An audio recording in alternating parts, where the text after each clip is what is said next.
साहब अब मेरा काम हो जाएगा ना? उसने दीवार की तरफ रुख मोड़ा और तेज़ी से कपड़े पहनने लगी।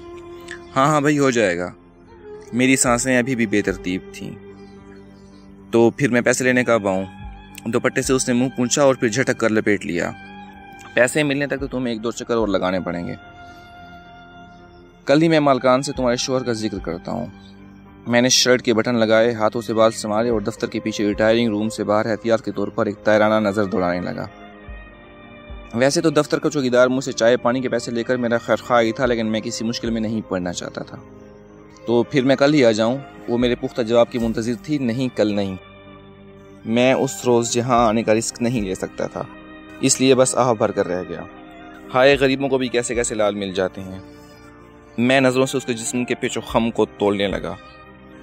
अरे सुनो, तुमने शलवार उल्टी पहनी है। वो चौंक कर अपनी टांगों की तरफ झुकी और खज्जल हो गई। उसे उतार कर सीधी पहन लो। मैं चलता हूँ। मेरे 5 मिनट बाद तुम भी पीछे दरवाजे से निकल जाना, और हाँ, एहतियात से जाना, कोई देख ना ले तुम्हें यहाँ। जिमल खान 4 साल से हमारी फैक्ट्री में रात का चौकीदार था। 2 महीने पहले डाकुओं के साथ मज़ाहमत के दौरान उसे टांग पर गोली लगी और अब बिस्तर पर लाचार पड़ा था। फैक्ट्री के मालकान उसकी इमदाद के लिए 50,000 रुपये देने का ऐलान करके भूल चुके थे। उसकी बीवी इसी सिलसिले में बार बार चक्कर लगा रही थी। मैंने उसकी मदद करने का फैसला किया और छुट्टी के बाद शाम को उसे फैक्ट्री आने का इशारा दिया।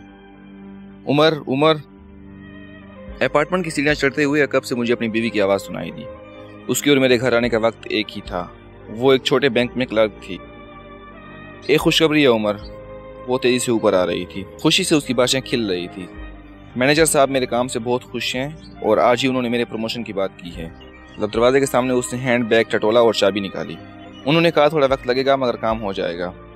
तो अरे वाह, मुबारक हो। मैंने खुश दिली से उसे मुबारकबाद दी।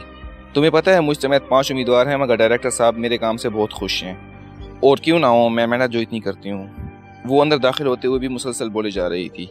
मैं उसकी पैरवी करते हुए उसकी फतह की दास्तान से महजूज हो रहा था कि अचानक मेरी नज़र उसकी उल्टी शलवार के रेशमी धागों में उलझ गई।